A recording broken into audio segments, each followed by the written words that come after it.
nome é Marvia Scarpa de Carvalho. Eu nasci em 10/6/80 e eu sou de Vila Velha, Espírito Santo. A minha família veio para o Brasil, eu acho que foram os meus bisavós que se instalaram no Espírito Santo. O Espírito Santo tem uma colônia muito grande, né, de italianos. Então, vieram e formaram família lá, de ambos os lados. Os meus avós, dos dois lados, paterno e materno, eles eram fazendeiros. Acho que devia ser muito comum naquela época, inclusive, né? Os imigrantes virem para poder plantar café. E aí a família foi crescendo, mas aí foi crescendo, os filhos foram crescendo, foram tendo filhos, e aí os filhos quiseram mudar para a cidade. Então hoje não tem ninguém fazendeiro. Eu sou a caçula de 6 irmãos, são 5 mulheres e um homem. Na minha infância a casa era muito cheia porque eram muitos irmãos, né? E eu tive uma infância muito feliz, porque como eu era caçula, a diferença da idade da minha irmã mais nova para mim são 13 anos de idade. Os meus irmãos, na verdade, eles têm idade para ser os meus pais. Né? Meu irmão mais velho está com 64 anos. Eu estou com 43, então eles sempre cuidaram muito de mim. Meu irmão mais velho e minha irmã mais velha são os meus padrinhos, então são como segundos pais para mim.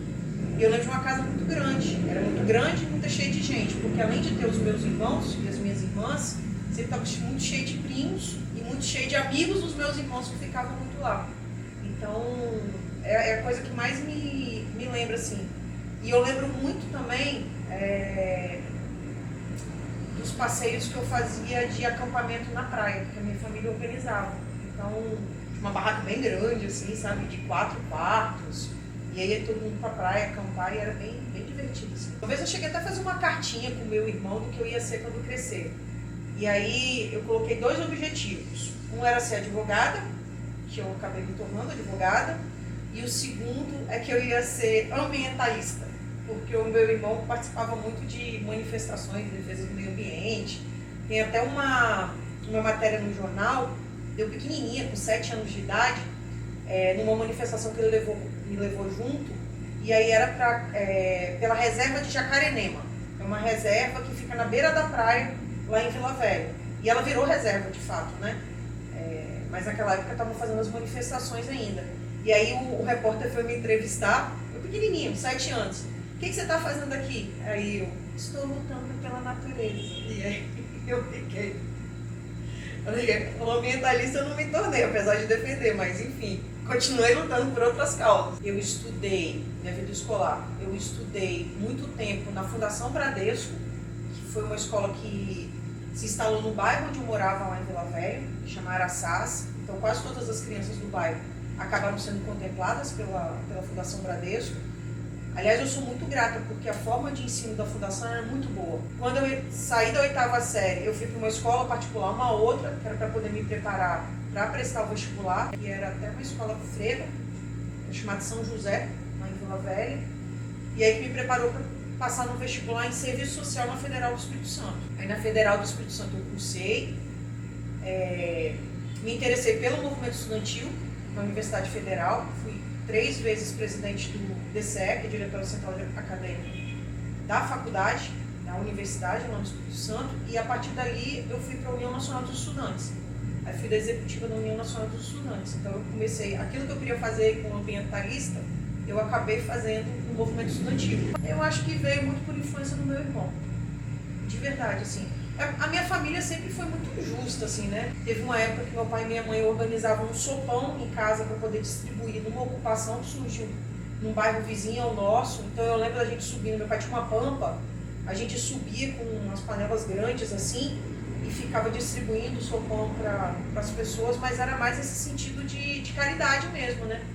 Nada que pudesse ser luta através de transformação através de política pública ou de transformação através de programas do governo. Eu acho que, inclusive, eu fiz serviço social por causa disso. Foi o primeiro curso que eu fiz.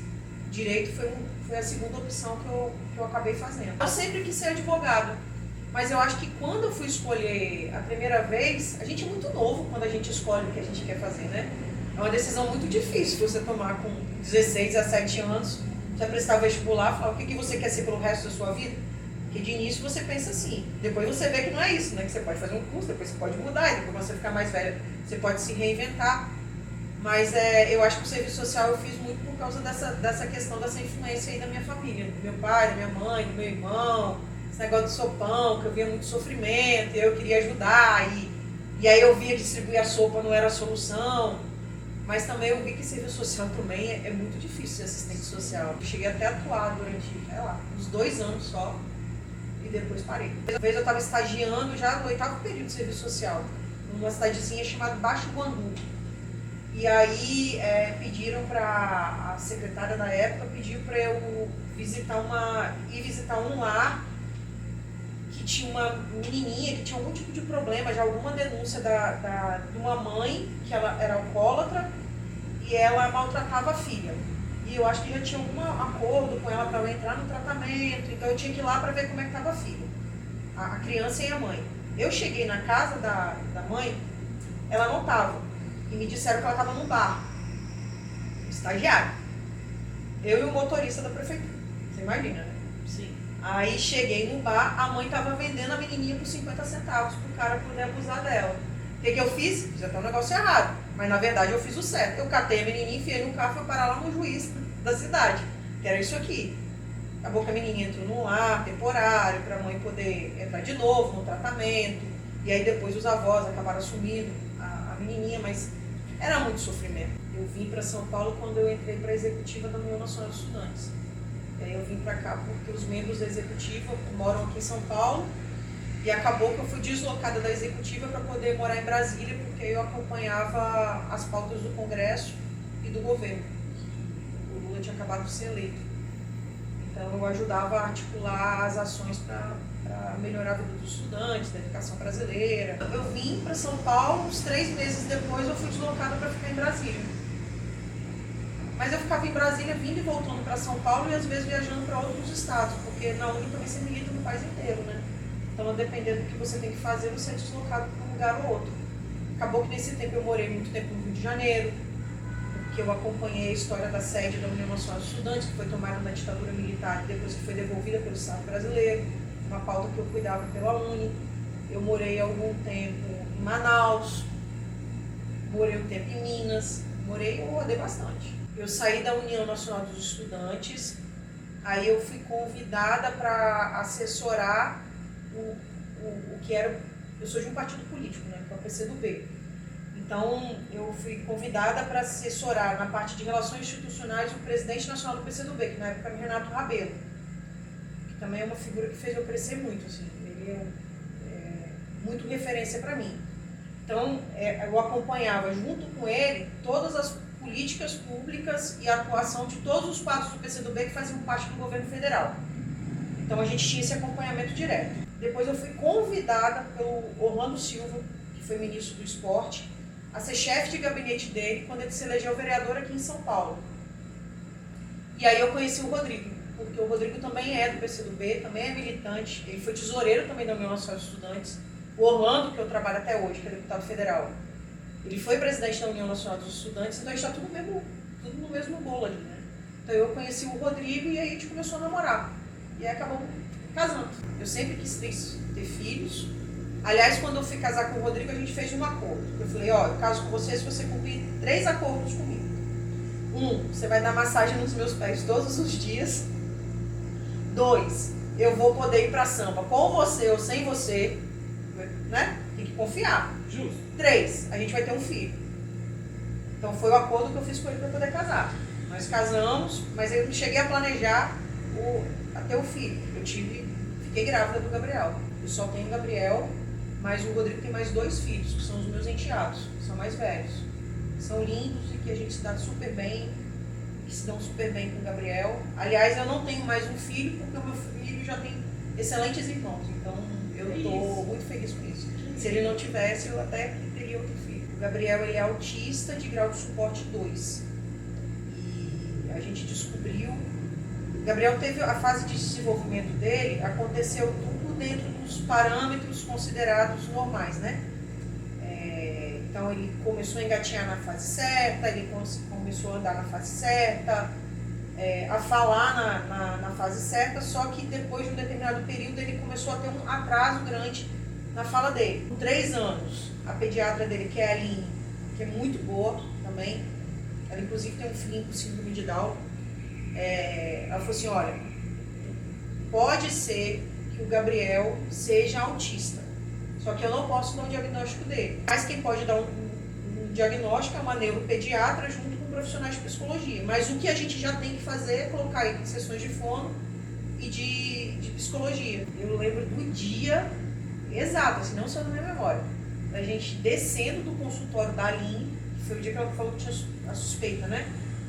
Eu e o Rodrigo na calçada para poder pegar o carro, e aí parecia assim que, literalmente, parecia que o chão tinha saído dos nossos pés, porque, pra mim, eu sabia que era criança autista, que era autista, mas eu não sabia de verdade. Então, eu não sabia quais os desafios que a gente ia ter que encarar, eu não sabia o que era mesmo, sabe? O que é o autismo? Sabe? Mas será que ele não vai estudar numa escola regular? Será que ele vai ficar, sei lá, vai ficar isolado, não vai querer falar com ninguém? Não tenho problema nenhum em falar do que eu passei, os medos que eu tive, as dificuldades. Porque a gente fica com medo inclusive da gente não saber lidar, de não saber o que fazer. Meu maior medo, talvez, é de errar com meu filho, sabe? Quando você tá grávida, você projeta um filho perfeito, não é? Você projeta até o que ele vai cursar na faculdade. Ah, meu filho vai ser médico, vai ser advogado, vai ser não sei o quê, vai fazer não sei o quê. Não, teu filho vai ser o seu filho. E ele vai ter a vida dele, ele não vai ter a vida que você quer que ele tenha ou que você projetou. Ele vai ter a vida que ele quer ter. Primeiro a gente bateu cabeça para arrumar uma neuropediatra que a gente conseguisse se identificar com ela, né? Porque é isso também, né? Os profissionais de saúde, tanto o médico para acompanhar o teu filho, quanto os psicólogos, fonos, TOs, tem que ter uma empatia da criança e dos pais também, né? Então a gente meio que bateu um pouco a cabeça. Então a gente se identificou muito com a neuropediatra do Gabriel hoje, que é a Mônica Scatolini. Ela é muito boa, ela é muito acessível, ela conversa muito com a gente, ela esclarece muito sobre tudo e ela é muito... Você manda mensagem para ela no meio da noite ou no carnaval, ela te responde, sabe? Eu acho que é isso que a gente precisa também às vezes. Quando a gente fechou o diagnóstico do Gabriel, foi que a gente começou a perceber que eu consegui entrar na justiça contra o plano de saúde e consegui garantir que o plano de saúde pagasse o tratamento do Gabriel, que são tratamentos caros, né? Porque são profissionais que têm que ser especializados, não tem jeito. Então não é qualquer psicólogo. O psicólogo que atende o Gabriel tem que ser um psicólogo formado em aba e não é de cursinho de internet. Ele tem que ser um profissional formado num curso de qualidade para poder de fato ajudar no desenvolvimento do meu filho. Então assim, quando você soma, é um valor que é muito grande. É muito grande. E os planos de saúde lutam para não poder pagar, porque é custo para eles. Mas, poxa, se eu pago o plano de saúde caro, eu pagava o plano de saúde caro antes do Gabriel já nascer. Eu nem sabia que ele era autista, eu já coloquei ele no plano de saúde. E o momento que a gente mais precisa, o plano de saúde não vai atender, você começa a querer lutar mais, porque você começa a ver o seguinte, poxa, o meu filho, é a vida do meu filho, sabe? Se eu não conseguir mudar isso, meu filho vai se desenvolver. Ou, o vídeo que a gente viu hoje, se eu não ajudo a ter uma política pública, agora, de hoje, que foi lançado o decreto do governador autorizando as ATs nas escolas, se meu filho não tem uma AT na escola, meu filho não consegue ficar dentro da sala de aula.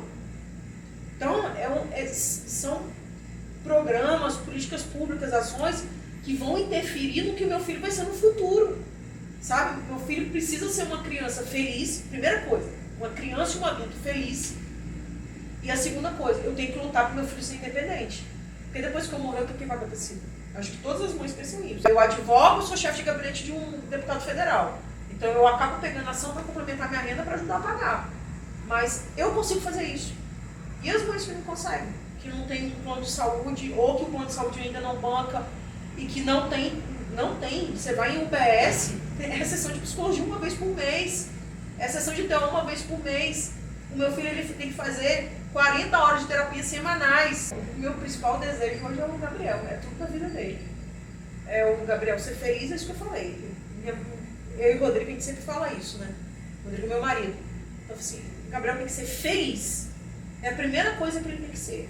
É feliz. E para ele ser feliz, ele não pode.